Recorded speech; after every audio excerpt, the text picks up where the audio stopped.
here. All right, I'm going to back up one more time. Welcome tonight. We have Emily Andrews and Laura Lee McDaniel. Emily Andrews is the gifted and talented facilitator for School District 11, where she thrives on teamwork and values of building relationships with a positive, collaborative culture. And Laura Lee McDaniel is the executive director for Front Range Theater Company and the visual and performing arts facilitator for Colorado Springs School District 11. This is her 20th year in education. She's taught all levels from kindergarten to college. Welcome tonight, Emily and Laura Lee. We're so happy to have you. And your presentation, you can see it right there on the screen. It's the creative tipping point, identification in the visual and performing arts. Welcome. Thank you for your warm welcome, Mark. I'm Emily Andrews. And I am Laura Lee McDaniel, the Visual and Performing Arts Facilitator for D11. So we're just going to jump right into our presentation. We work closely with our community partners to develop and implement the adjudication process. We connect local arts partners in order to create opportunities for students in and outside of the classroom. On the screen, these are just a few of the different organizations that we have worked with so far this year. The stages of talent development highlight the plasticity of the brain to learn and develop skills in an area of the arts. With some exposure and training, students can develop skills that lead to excellence in achievement and creative productivity. In 2015, Colorado expanded the gifted identification to 14 areas, including the arts. In response to the updated identification guidelines, the gifted leads in the Pikes Peak region implemented the process to serve middle school and high school students for adjudication. This collaborative effort continues today as each district supports the regional TIPP process, and we appreciate the longstanding legacy that this team continues. Also, the National Association for Gifted Students, NAGC, recognized the Pikes Peak team's efforts with the Professional Development Network Award at the 2018 conference in Minnesota. In District 11, the gifted team and the visual and performing arts teams adapted the regional TIPP process to support our student population and focus on the middle school audience. It takes a robust body of evidence to identify a student as gifted in any specific area. We use qualitative and quantitative evidence.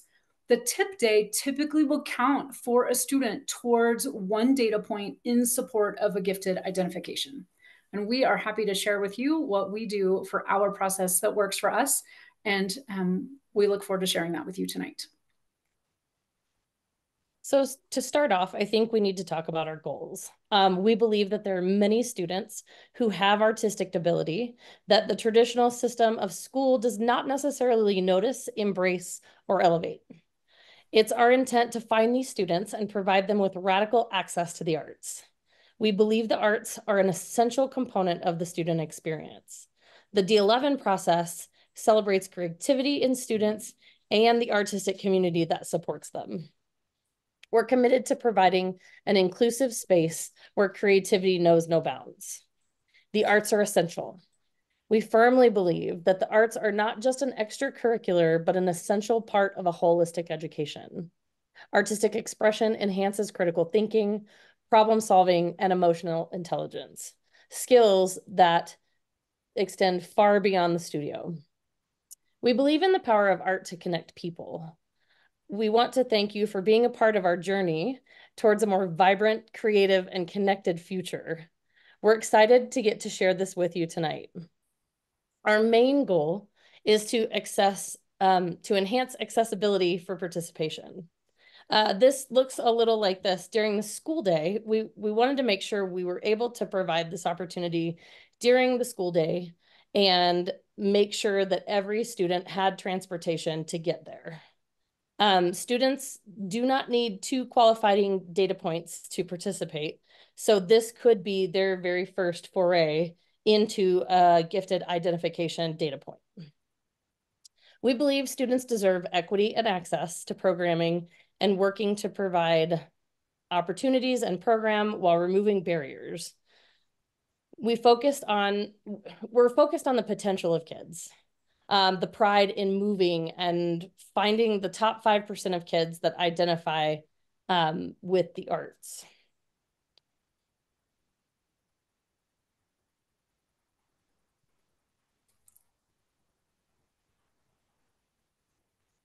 For this next part, we want to look into the logistics of the day.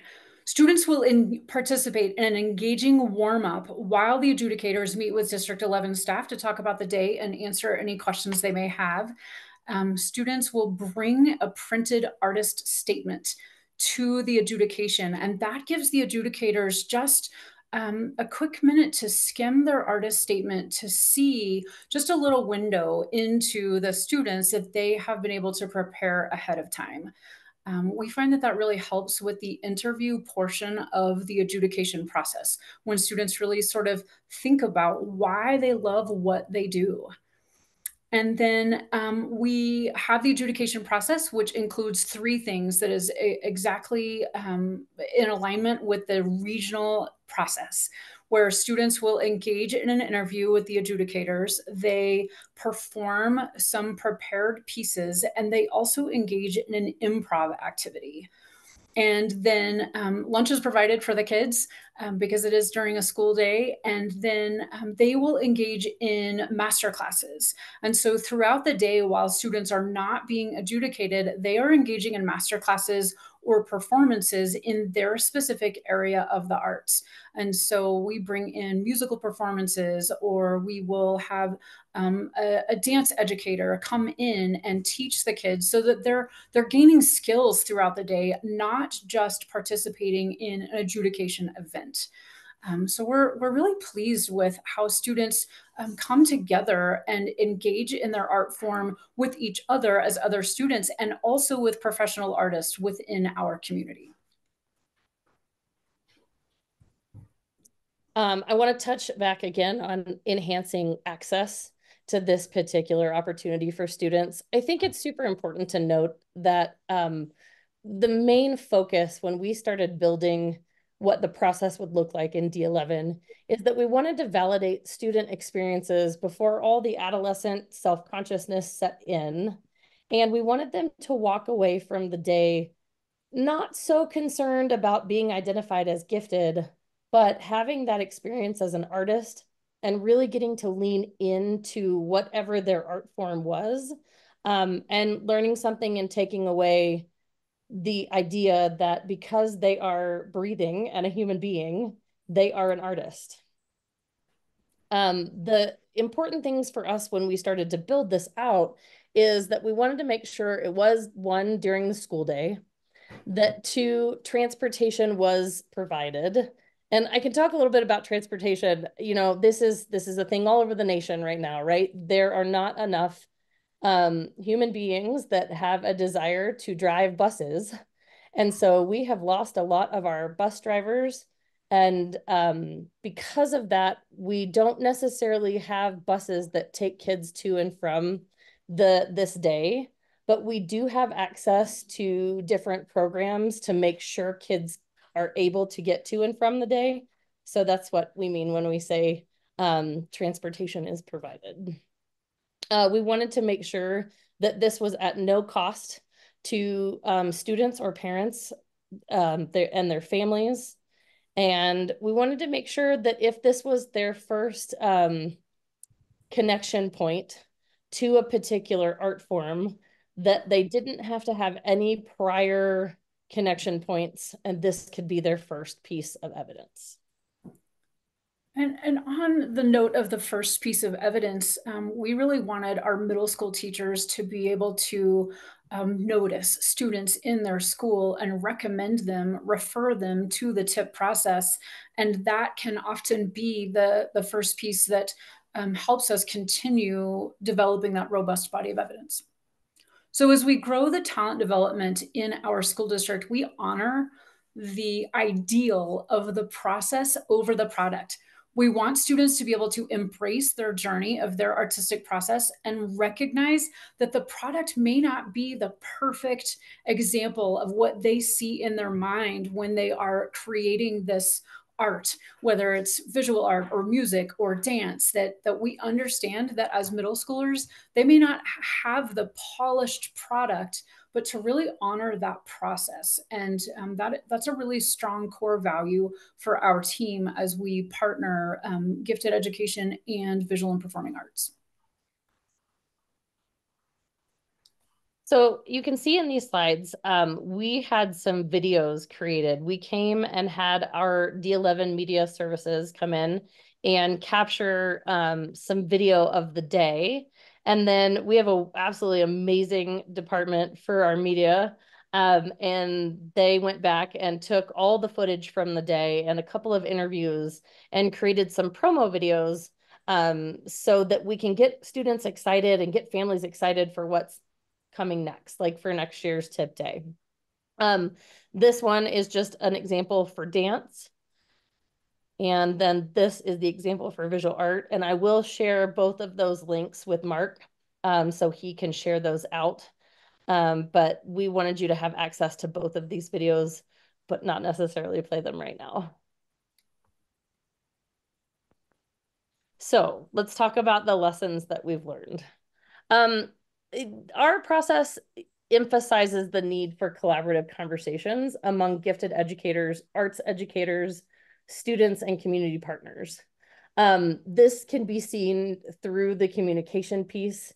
We try to be as active as possible and communicate every step of the process. The Visual and Performing Arts Office has created a website where students and parents can access, teachers can access all of the information needed to learn about the TIPP Day and what those expectations are. So putting that communication and those clear expectations out was a very important thing that we've learned along the way. You have to empower your detail people. Find your people that love to do the schedules. Hannah Atencio actually works in our Visual and Performing Arts office, and she is one of the best scheduling people I have ever met. And so find your most detail-oriented people. Those will be the ones that help you schedule this process. Because we went from our first year, we adjudicated 3 kiddos. And this year we have the potential to adjudicate 534. So the more processes you can put in place along the way, the better. The other piece that we've learned is that student preparation, giving the students the opportunity and the information early in the year to create what they're going to bring for their prepared pieces or to learn their prepared pieces, and then to write their artist statements. And then also in that same vein, preparing the adjudicators the same way to make sure you hold an adjudicator training. Emily and I actually just went into the studio last week and we recorded that adjudicator training for the people that are going to be participating in the TIPP Day this year. But to have all of that kind of laid out, the process itself, and just have all of the resources available to both students, parents, and teachers has been really helpful. Year over year, we are noticing an increase in many things related to the TIPP process, an increase in teacher advocacy on behalf of students, an increase in collaboration among gifted staff and visual and performing arts staff, as well as an increase in academic engagement. And to me, this is just a win-win-win. If we are increasing all of these components through this process, I believe that kids win. So one of the questions we get a lot is, so now what? So we do the TIPP Day, we get a few pieces of evidence. And now what? A student is either on the track to be formally identified, either as a tier 3 student in the 5% or above, or in our talent development group. And so what we really look at is we look at how we program for them. We work with the school staff to determine which one of these options that you see on the screen would meet the student's needs best.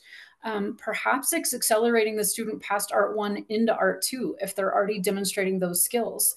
Perhaps it's connecting a student with an artist in the field where they can be mentored and can even have an informational interview with somebody in the field so the student can really see the potential for the thing that they love to do that could turn into a career.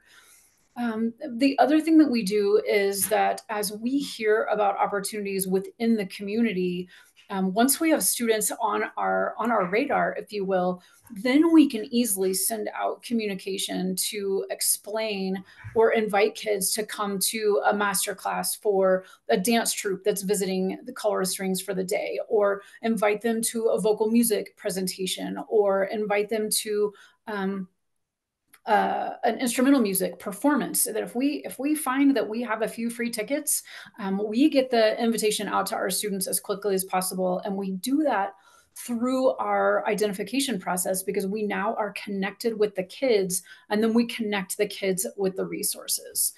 And so I'm really pleased with how the so now what question is going, even though, of course, just like everybody else, we still need to improve in this area and continue to connect kids with the resources that are available.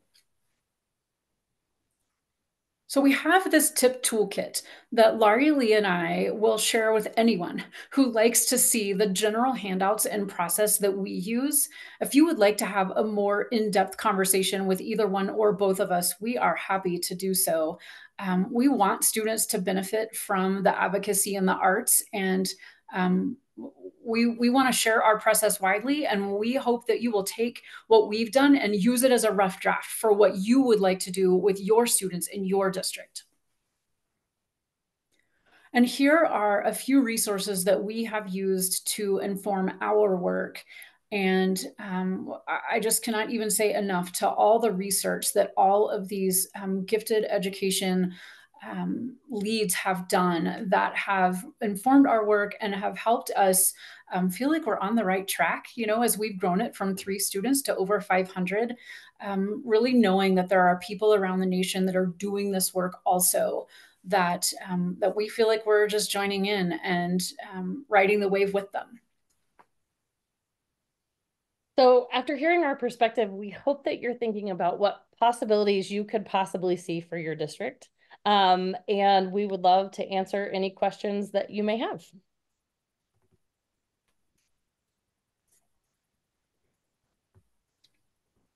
So I'll start off with a couple questions, and thank you very much. So I love that, and that you have that toolkit for everyone to use. And so um, you if you are not watching this live, remember that you can view all of the recordings for 3 years now, over 3 years of conversations with CAGT. You can link the Colorado gifted.org website.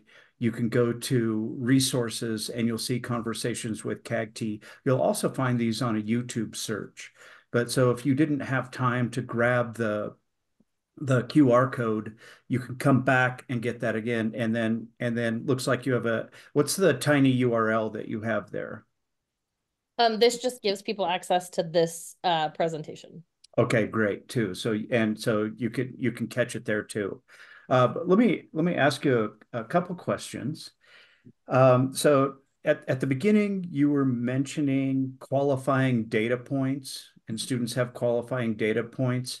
For those who are not in the business of identifying gifted kids, it's like, what would some examples of qualifying data points be in visual performing arts categories? When we are looking at quantitative data, we're looking at pieces of evidence that, say, have a rubric with some total associated with it. And so it could be a TIPP rubric, could be a great quantitative piece of evidence, or it could be a rubric from, say, a ThesCon performance, or like solo and ensemble. Thank you, Laurie Lee. Mm-hmm. Where if we've got a student that is hitting that superior, or they're hitting the very top portion of the rubric, that is a student that would tend to have a tier 3 piece of evidence, especially if it is a statewide event or an event where there are lots of students from lots of different places that are included in that. In gifted education, we typically look for nationally normed scores in reading and in math, and students that are hitting the 95th percentile or above. Those are the students that we're really trying to serve in our tier 3 groups of students. With visual and performing arts, that's a harder number to come by. And so when we know we're adjudicating a lot of students across a wide swath of society, then that makes it a little bit easier to honor those rubrics that are adjudicated by professional artists. Thank you. We have a question from the chat. Says, this is just School District 11, correct? How does it compare to the Pikes Peak Regional Day that's coming up? That's a great question. And I would say that that the Pikes Peak Regional event is a 100% worthwhile event for students to go to. And typically for students who attend the regional event, that would be just the adjudication. So the students would only be responsible for bringing their prepared pieces, the interview, and the improv portion.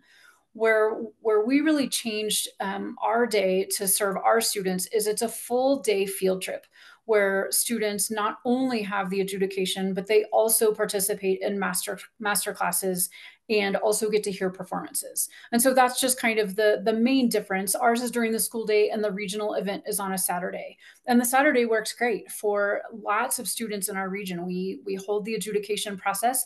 All of the gifted leads in the Pikes Peak region work towards this event to make it happen in all of the areas of the arts. Are prepared pieces something that are supplied to the students? Like, do you hand out the prepared pieces? Do you get them to the schools, or is that something that students choose on their own? That's a great question. And I think it varies by discipline, right? Your prepared piece in art is going to be something visual art is something you come up with completely on your own. Theater, we're kind of still figuring that out and adjusting. While we do encourage students to pick that on their own, there is also a bank of monologues for maybe younger teachers who haven't been teaching as long, and that finding monologues for individual students feels more overwhelming. We like to keep that resource there. Dance, there is choreography pieces that have been pre-recorded and put on a website by some of our D11 teachers, Jordan McHenry and Emma Lepore. And then for music, for the prepared piece, it's the same kind of thing as visual art. They're asked to bring their own prepared piece. And I would just like to add that one of the reasons that we like to provide a bank of monologues and we like to provide some choreography for students is really making that distinction between students who are gifted dancers may have different skills than students that are gifted choreographers. And so really, really looking at that, it's sort of like looking at the difference between students who are great on stage and students who are really gifted in the technical theater piece. Those are different skills. And that's one of the reasons why we're intentional about providing some pieces for dance and theater. Could you talk a little bit more about why middle school? Why not older kids? And yeah, I know you talked about it some, but could you tell us a little bit more of your thoughts? That was intriguing, but it went really fast. I want everybody to hear that again. Yeah, thanks. Being able to identify students in middle school gives them a longer runway in which to access all of the benefits that being identified gifted in visual and performing arts affords them. And so we feel like being able to catch students as well before all the self-consciousness sets in, we just catch them when they're younger, right? And middle school seemed like the perfect opportunity to provide an opportunity where there wasn't one previously.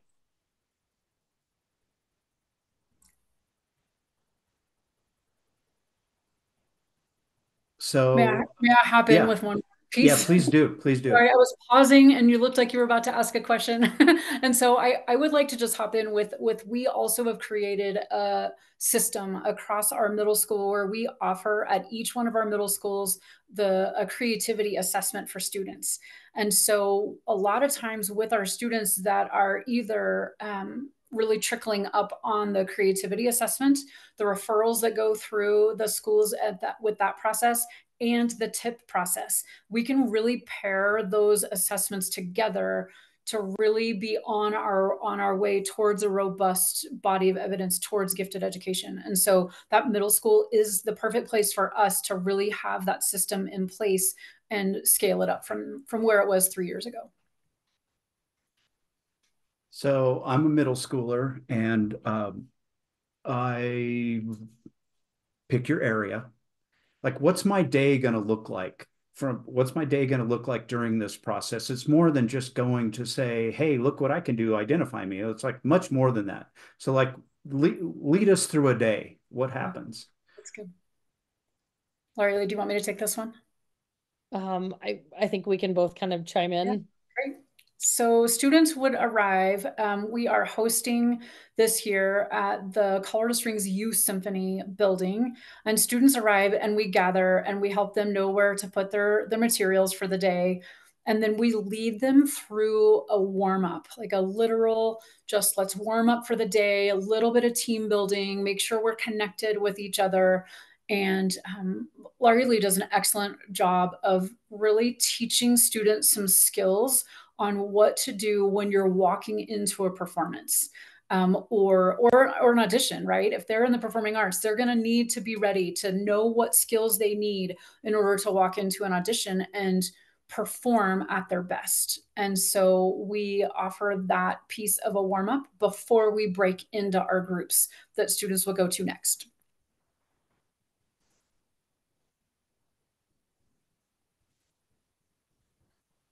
Did you want to tag team with me?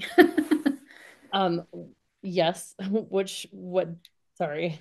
That's okay. No, I'll keep going and then you can You, chime in. it just cut out a little bit, so I didn't catch the very last like four Oh, words that you said. that's okay. So then what students would do is we break them into groups, and students have one rotation with their adjudicators where they go through the adjudication process with the interview and the improv piece. And then the other rotations that they have is we bring in performances. Last year we had one of the Air Force bands come and play for the students. And what I really like about the artists that we bring in is we leave some time during that block of their rotation so that there can be Q&A with the kids. And the artists that we bring in really have that lens of understanding that we want students to see the potential pathway for them to go for a career in their area of the arts. And so each of the rotations that we build in for the day, whether it's a performance or a master class, then students have that opportunity. And then we have lunch. And then at the end of the day, once all the rotations are finished, once all the adjudications are finished, we then have one big master class. And just a sneak preview for the day that we are hosting our vocal music and our dancers, we have got a master class that is going to be a musical theater. So we're joining the two art forms at the end of the day in this beautiful culminating activity. Was there anything else you wanted to add, like the Um, journaling or? Yeah, I want to talk about the journaling a little bit. The very, very last thing that we do with the students is we give them a blank journal, and we encourage them to reflect on the day on the first page and then set themselves a goal for moving forward. And we talk about how important it is to reflect as an artist because that's how you get better and that's how you grow. And so we keep going and we give everybody a journal and we encourage them to keep going with their own artistic process and creative process. And just to journal throughout the rest of the school year and then maybe on into the rest of their lives. I love how this is an experience. It's the way it should be in gifted education. It's that identification shouldn't be in isolation on its own, that this is an experience for the kids. And I assume that you would have kids that would want to do this more than once, even if they were identified before, or even if they were not, that they were just want to come back and do this. Those of you who don't know, these are my colleagues from School District 11. So I've had a chance to go to these and to witness it and to be with the kids, and the energy during this experience is way up there. It's a wonderful thing to see, and it's great to see the professionals from the community interacting with the kids. It's great to hear what the professionals in the community have to say about their experience. I mean, they come out of here, they come out very excited. And the gifted resource teachers and the arts teachers from the schools come out very excited. So, the part of the point is to share and to understand that this can take place all over the country. And as we'll have viewers online all over the country on this recording, let me ask this last question.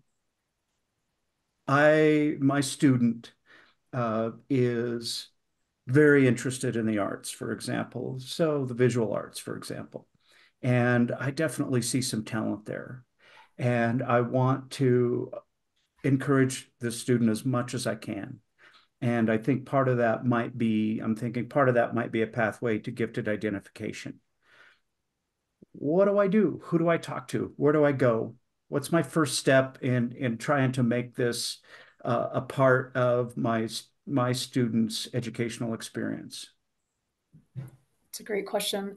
I would say step one, talk to the arts teachers in your community, in your school district, in your BOCES, in your area. Talk to your arts teachers. Start building a relationship with that person, and help them understand that you perhaps see some like amazing potential in your child, or have the child go and talk to the art teacher and say, I'm really interested in this. What can I do next? And then ask what resources are available in your school district.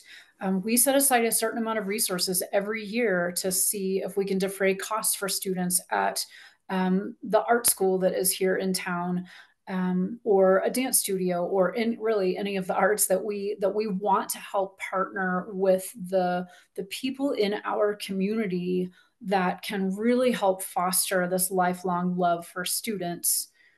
um, I think the second person I would go to is I would go to either the student's classroom teacher, or if you have gifted resource professionals in your community, I would definitely make sure you build a relationship with that person or that group of people to help them understand that your student is very interested in what there is available. Because there are talent development processes going on all across the country, and Larry Lee and I have specifically visited with lots of people around the state of Colorado. And just we love to be thought partners with people to try to see if we can help them remove barriers because of either the connections that Laurie Lee has in the arts, or even just brainstorming ideas for maybe solutions that we have to problems that we encountered a couple of years ago.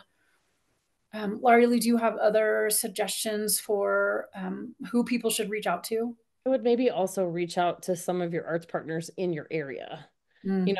for additional opportunities for students, because we're finding more and more that there are opportunities outside of the school day for kids to really lean into a particular art form. And so if there's an interest, that may be another way to foster that. Yeah, that's great. Well, thank you for sharing your time tonight and your partnership and your passion and your plan with everybody. And it would be so wonderful to see this grow and just take off and hit all corners of the can I say corners of the world when the globe is Yes. round? I can Yes. say that. Okay. I'm an English teacher, so I had to be careful about that. But thank you for sharing everything with us tonight. And